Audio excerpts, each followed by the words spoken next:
Hey guys, this is quite random, but it's on my heart and I thought, hey, I might as well document it for y'all. See if it can help somebody. As you could probably notice right now with this bright light, it's nighttime, but I was unwinding, settling in. You know, I think I told y'all, no, I know I told y'all in my previous videos that I actually enjoy looking at videos of people who's living in the Caribbean. You know, I told you that I love watching videos of people traveling, vacationing, and I also, to add to that, love looking at people who moved away from the United States, like in the Caribbean specifically, because as of a few years today, I actually been contemplating doing that, and then it actually elevated to, yes, I want to do it. Not 12 months out of the year, but maybe like a month or 2 months, just to give myself out of the country, in the Caribbean more specifically. I love watching people who travel. I love watching people who is also living in the Caribbean more specifically, because I see myself doing the same, and I have for a few years now. It's kind of like a double-edged sword. On one end, I run to YouTube to look at vacation videos, to look at cruising videos. I don't want to say too much because I don't want to jinx it, but I have like huge hopes for Grenada.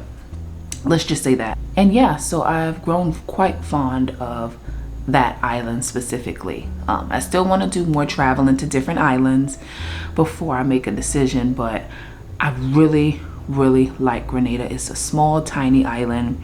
A lot of people haven't heard of it. You have some people who have. I guess the closest thing I could say to people who probably don't know it is it's called the Spice Isles.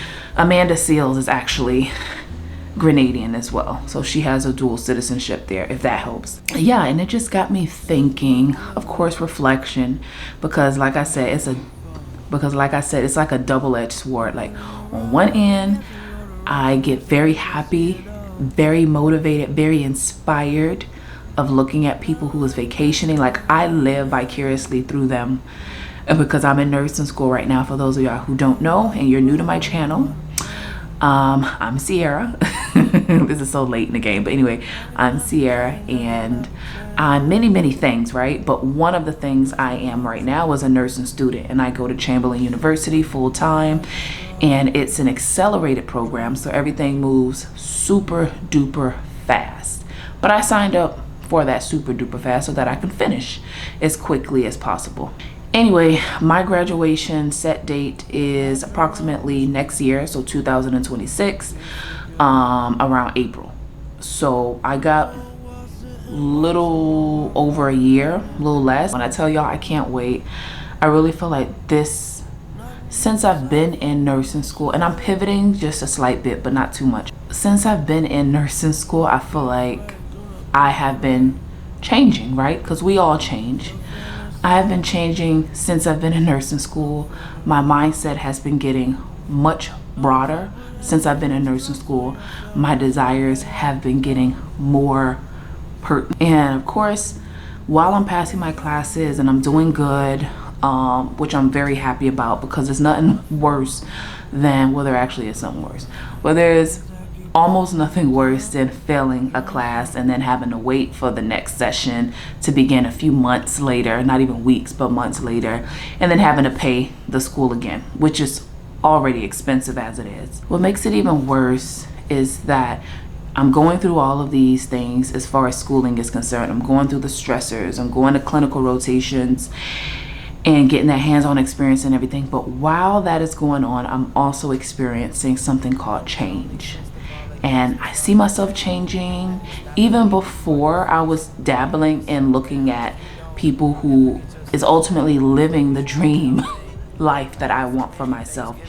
Nothing being perfect, right? Because I'm wise enough to know that everything isn't all sunshine and rainbow. I got so... My babe's calling me. No, that is me wrong. Sorry guys, I had to pick the call. You never know, you never know. What was I saying? There are goals that I have for myself after I finish nursing school. You know, there's certain milestones I want to hit. And it's not too high. It's not unachievable milestones at all, quite frankly. I like to set things up that's achievable for me.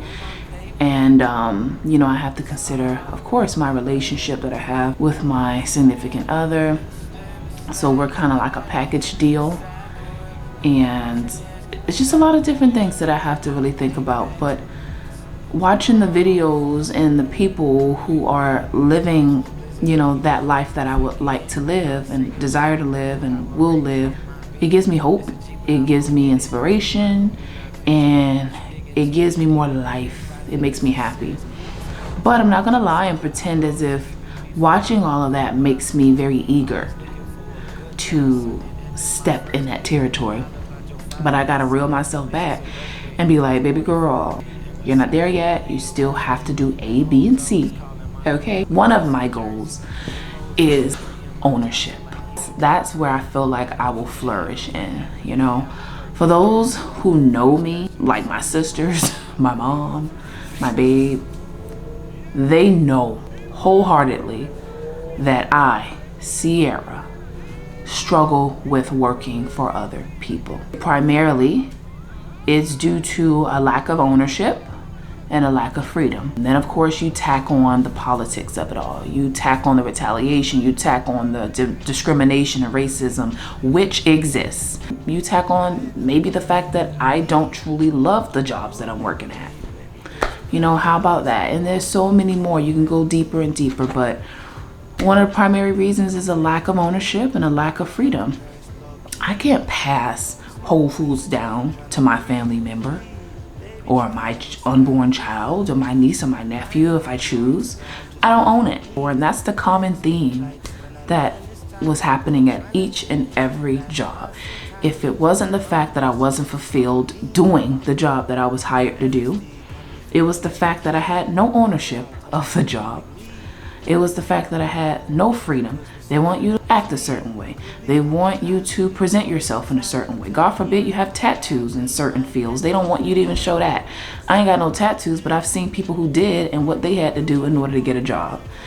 You know, you have the crappy managers who plays favoritism. I mean, it's just a whole bunch of nonsense. And me personally, I never got with that.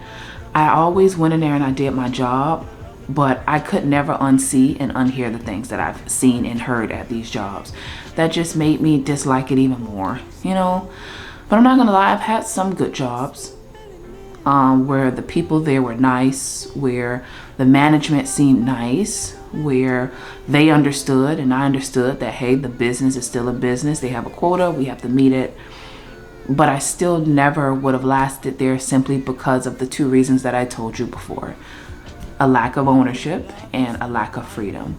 And those are two things that I know I would never be able to obtain working for someone else. It is what it is. What time is it? It's 11:09. Yeah, I don't do a lot of these type of videos, but like I said, it was on my heart and I just wanted to share it with y'all. Anyways, if you made it this far in the video, you are the real MVP. Since you're here, make sure you click that like button right below. You see that thumbs up right below? Thumbs it up. Leave a comment in the comment section. Let me know what it is you're thinking about, the goals that you have for yourself. And until next time, peace.